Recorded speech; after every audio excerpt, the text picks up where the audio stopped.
Greetings and salutations, my friends. Welcome to a very special video. Today, I'm going to talk about my favourite 10 games of all time. Right, so this is obviously going to be a very subjective list. There's multiple different reasons why I enjoyed certain games at certain times. As an old fogey, my gaming knowledge goes back quite a long way. I've played, I had an old Atari. Go look that up on the internets. But I'll just give you a quick sort of brief. I've pretty much owned every console. I went from sort of Atari, Spectrum, Commodore, then went to an Atari ST. We then had a Sega Master System, Mega Drive. I've had PlayStations and Xboxes. The only thing I haven't really played a massive amount of when I was growing up was the Nintendo. So there's not going to be any Super Mario Brother games in here. I've never been a massive fan of Nintendo. I have played them quite a bit, but never really owned the consoles. But right, let's get rid of my ugly mug and talk you through my favourite 10 games of all time.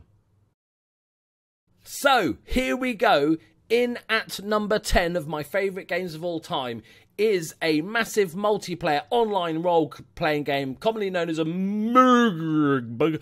It is Asherons Call. It was not only a superb, massive multiplayer game, you can tell by the graphics, revolutionary, but basically there was a particular reason for this. So my friends were playing EverQuest. I think EverQuest came out about 8 months before Asherons Call, and I played a little bit of EverQuest, but some friends were playing Asherons Call, and they were like, "You've got to come play Asherons Call. It's really, really good." So I jumped into it, and they were much higher level than me, and they were basically saying, "Mate, you've got to level up. You've got to get to, I can't remember what it was, this level, because we're going to go and fight the Ulthoi." Right? Okay, just if you're scared of stuff, I'm going to put an image on the screen of an Ulthoi, right? I don't even know if that's how you pronounce it. But you're going to be scared by this. Okay, here it is now. Fuck, yeah, you can see why I was scared of that. But it was like this whole dungeon filled with these dudes. And there was, because I was like leveling to get there, and all my friends were like, they're badass, they're going to kick your ass, you need good gear, you need a good level, and all this sort of stuff, is that it sort of brought this sort of fear factor into me, like, shit, I've got to get there. And the first time I went into the dungeon, I was shitting myself. It was absolutely brilliant. Another thing I really liked on Asherons Call was that how the world's changed, and this is a precursor to some modern MMOs, in that you would log in one day, and the town that you used to go to sell your bits and stuff had been overtaken by the bad guys because of the ongoing story. And I love the aspect of, because I think one of the problems with MMOs is that they don't change enough, and it's the same world every time you log in, whether it's the first day or a year later or 2 years later. There's supposed to be this ongoing wars and stuff, but nothing ever changes. And that was a real eye-opener for me, and I really love the aspect of actually the world changing on a regular basis. As soon as they updated it, stuff was going wrong and all this sort of thing. Absolutely loved it. So, at number 9 on my best 10 games, it is a legendary RTS that spawns many other games. It is Warcraft II. And not only was this an exceptional game, it was absolutely brilliant, it was mind-blowing, look at the graphics, amazing. It was just sort of superb. I think it was released in 1995, so what's that, 22 years old as of recording. Crazy. But the big thing for me, and this was what made this game mind-blowing, was it was the first time I played a game networked. My friend had 2 computers, him and his flatmate had a computer each, and we had them back to back so you couldn't see each other's screens, and they were networked and you could play against each other. And that was just mind-blowing. And of course, we know the world of Warcraft has Warcraft has gone on to all sorts of things, World of Warcraft, even movies nowadays and stuff, but Warcraft was great, Warcraft 2 was even better, and it's just an amazing RTS, my favourite RTS of all time. So, in at number 8 of my favourite games, it is Mass Effect, the original one. I'd say the original 2, if it's kind of cheating, but I'm going to say the first 2. I've loved the Mass Effect series. I think it was absolute. Let's not talk about Andromeda. Let's just focus on the brilliance that was the first few Mass Effect games. a brilliant mix of action and role-playing and storytelling. There's not many games that have those three things as just each of those being superb on its own. I just loved the idea of Mass Effect and just like, you know, everybody jokes about Mass Effect and being able to sleep with people, and that is true, you know, naked ladies. What's not to love? But also, it was just the fact you had those relationships. You could build those relationships. The game allowed you to have that evolution in a relationship and stuff like that. And that was you know, a relatively new thing. It didn't happen, especially many sort of AAA titles. The Mass Effect games are superb. Andromeda's like okay. It's not as bad as people make out because they just saw the bad animations. I'm hoping they kind of just leave it for a few years now and then just reinvent the whole thing. I think that would be the good thing. Don't make another Mass Effect in the next year. Just leave it for a few years and then come back to it. So, in at number 7, we have the legendary Knights of the Old Republic. Now, anybody that's a bit older that's played these games will tell you they're amazing. I had a really hard time picking between KOTOR 1 and 2 because they're both brilliant games. But I went for 1 because I think the story was a little bit stronger. I'm a massive Star Wars fan, and Knights of the Old Republic was one of the few games that really felt like you were actually in Star Wars. It wasn't just like a random game that had Star Wars paint all over it, you know, just it actually felt like you were part of the Star Wars universe. And that's any Star Wars fan, that's what they're going to love. It had a very clever system of combat that was kind of turn-based but more fluid. And if you watch my channel at all, you'll know I like turn-based stuff and strategy games, so that was a massive hit for me. But just a brilliant game. They need to bring it back. It's been too long. KOTOR was released 2003. Let's have another KOTOR game, please. Just please. So, in at number 6 is, of course, it had to be here somewhere. It's one of the best games of all time. It is Half-Life 2. It was just a game changer. Half-Life was amazing. Half-Life 2 was just one of the best creations ever made, really, in a video game sense. It was a lovely looking game. It was back, when was Half-Life 2 released? 2004. Jesus, has it really been that long? That's scary. 2004. So it had like amazing shooter mechanics and the story was really interesting and things, but some of the littler stuff in the game that actually made it amazing was things like the vehicle driving was really good and stuff. But the gravity gun, anybody that's played Half-Life 2 when it released has probably spent a shit ton of hours just seeing what you can do with a gravity gun. It was the first time that I'd really felt like in a game that all my surroundings were interactable, because you could do so much with the gravity gun. You can grab in stuff and you could try all sorts of tricks with it. It was absolutely mind-blowing. And like I said, the story is amazing. Unlike some of the other games I've mentioned, I almost don't want a Half-Life 3 because it can never live up to the hype. I don't see how it can possibly compare to Half-Life 2. So I think Steam are doing the right, Valve are doing the right thing with maybe just leave Half-Life 2. They kind of know that they just can't live up to that. But what an amazing game. Even nowadays, if somebody was saying, look, what game should I play?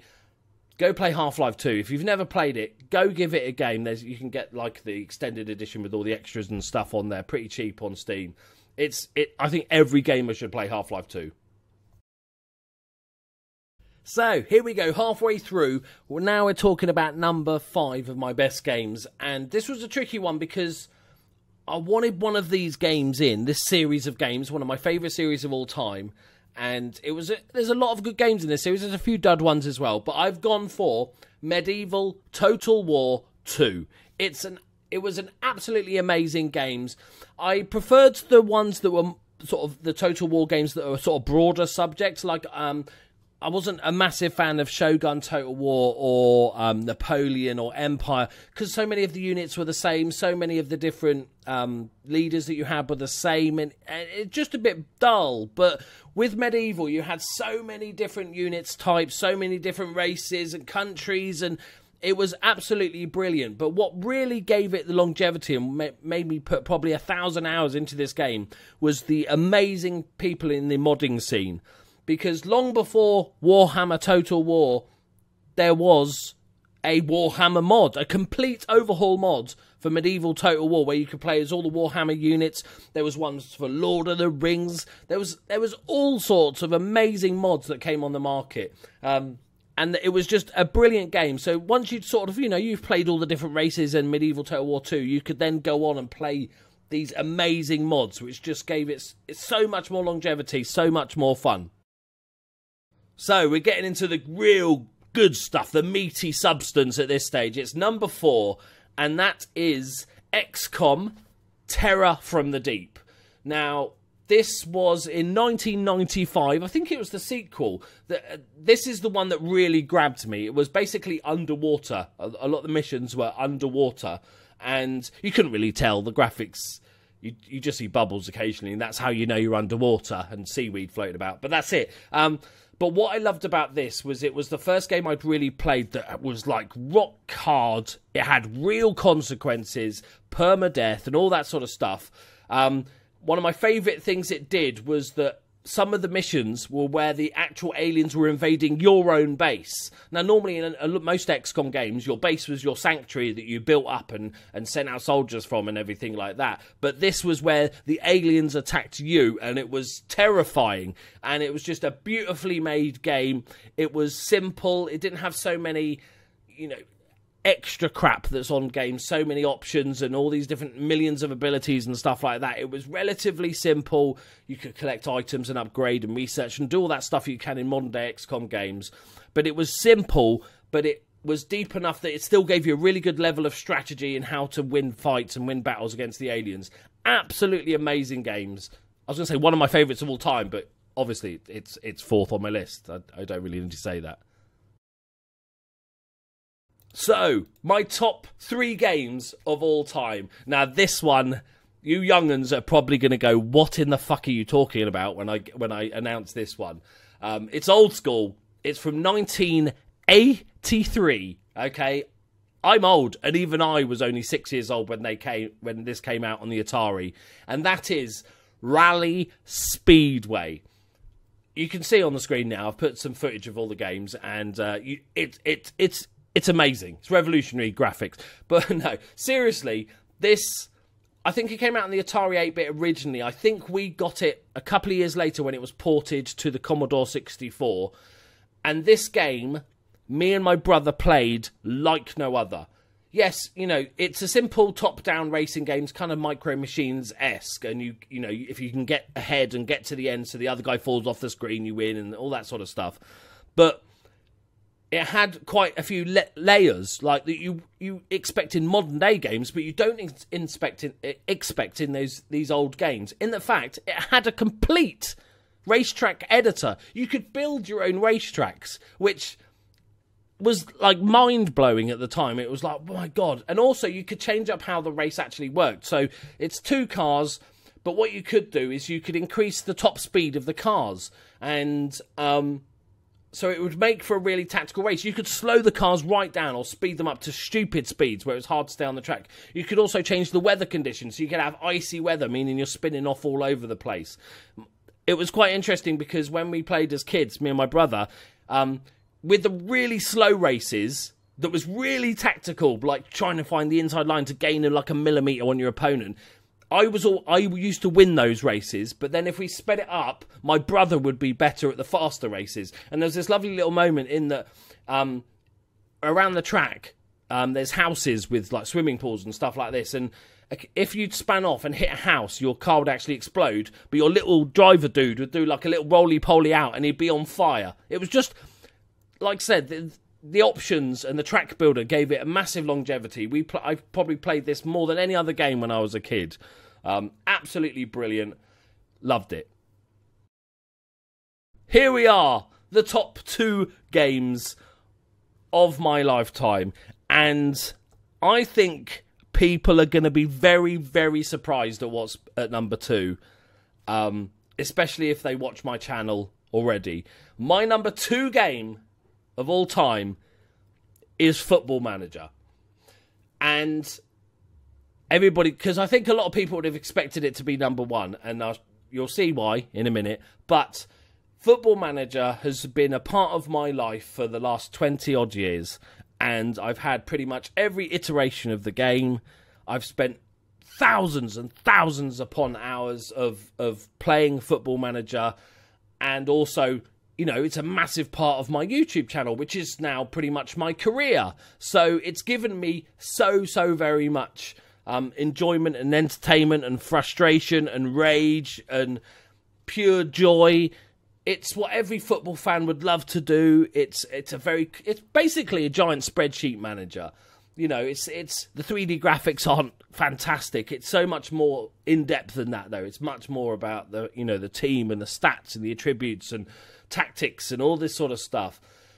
It's hard to sort of describe how good this is. Like, for anyone that's never played Football Manager, even if you're a Football Manager fan, people look at that game and go, "Wow, that looks like dull and confusing."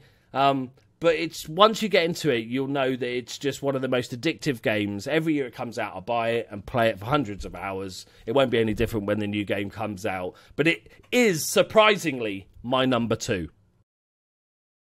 So I imagine at this point, most people are still in shock over Football Manager being my number 2 game and not my number 1. And we're probably racking their brains as to what my number 1 is. And my number 1 is for various different reasons. It's not just because it was a good game. Like I said, it's a very subjective list. This is, my personal stories around these games. So here it is. My number 1 game of all times is Star Wars Galaxies. Now, this masterpiece of a game, I don't even know the release date. I probably should just look it up. I can't even remember when it first came out.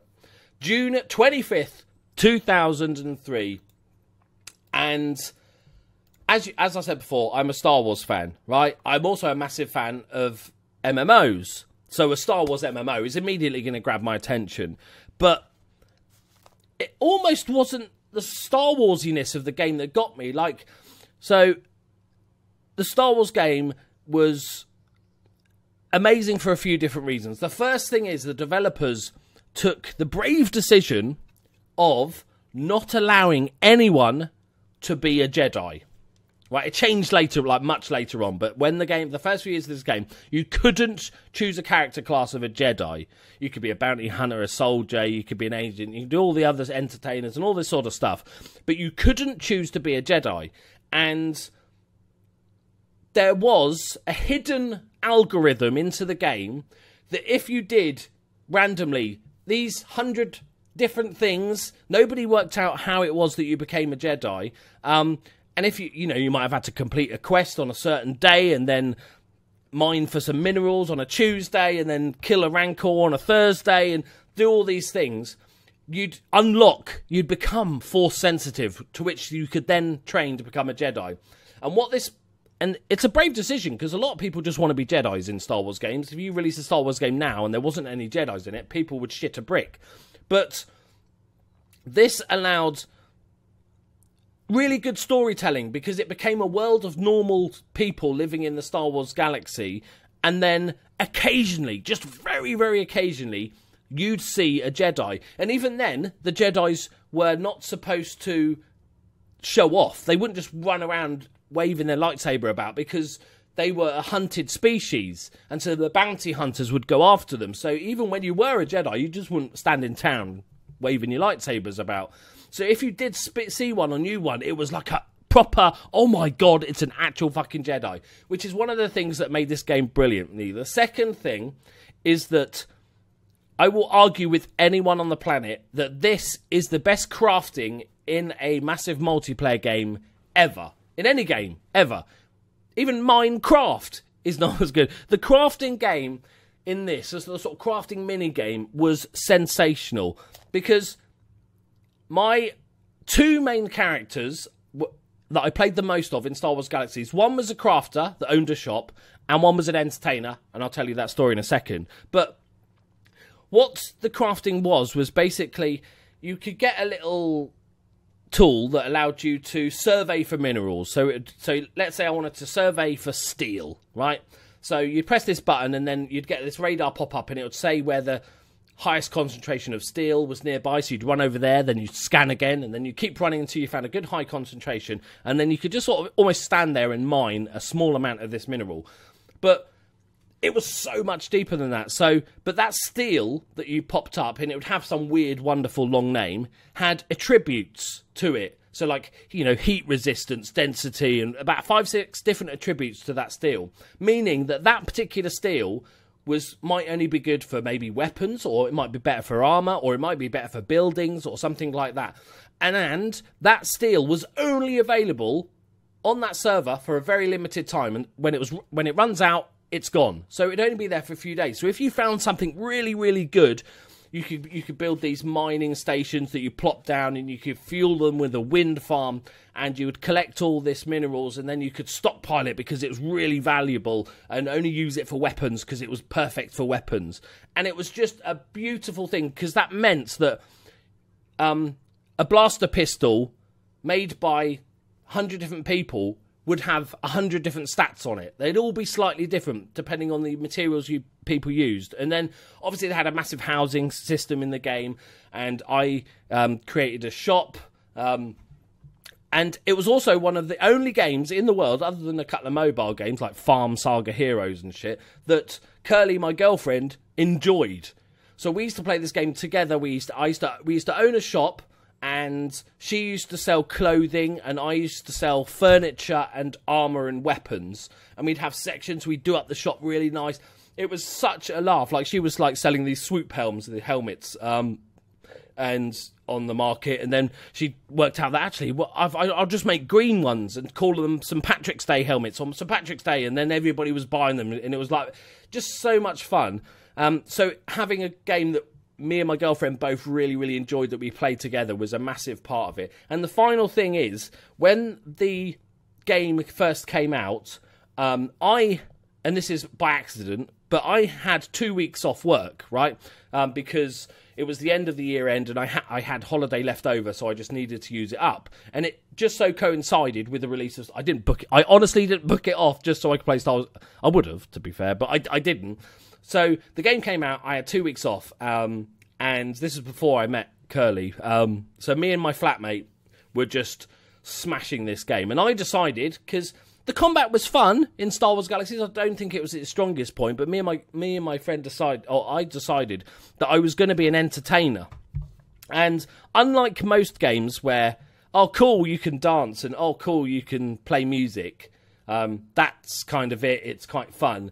They were actually a valuable class, because what would happen is that so if I'm in a cantina playing some music or whatever, people could come in, so bounty hunters or soldiers would come in, and to de-stress their characters, they would listen to music for 5 minutes and listen to you, and they would give you a tip. But also you could then give them buffs for the next couple of hours. So they were actually a useful part of the economy and the world of Star Wars Galaxies. Before a big quest, they'd all pile into a cantina, relax for a while, de-stress for a while, listen to some music, have a laugh, and you'd get chatting with people. It was a real good social place. And the thing that really made it for me was that...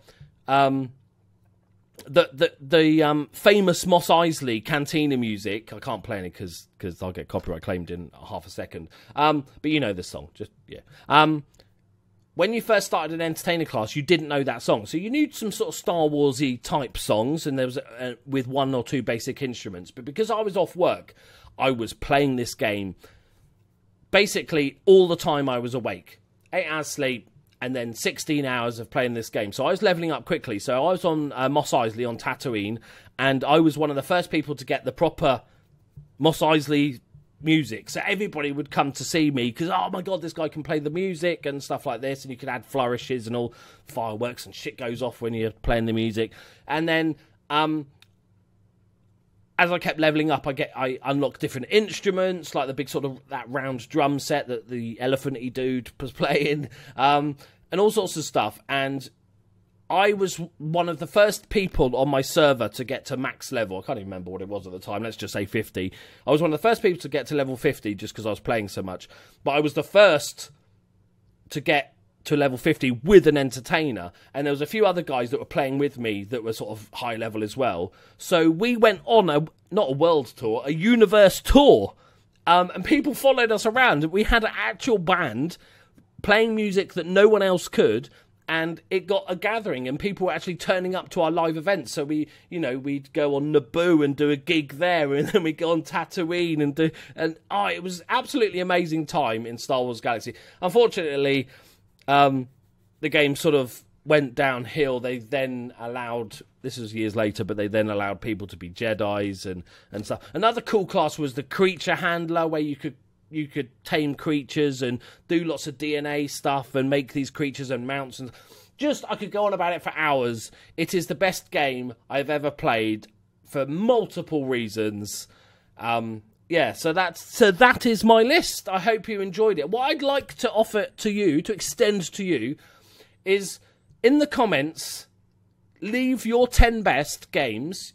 If you want, you can leave reasons why they're your 10 best games. But also, and it could be for any reason whatsoever, like when, Rally Speedway was because of my brother more so than just the game and everything like that. But also, if you have a YouTube channel, I would like to invite you to make a video just like this of your top 10 games and explaining why you like them, and I will allow you to leave a link to that video in the comment section of this one so people can explore everybody's top 10 games. I think it would be a really, really fun idea, especially all you FM YouTubers out there. Do your own list. I'd love to sort of see it, especially where you rank Football Manager. That'd be great. So thank you very much for watching, guys.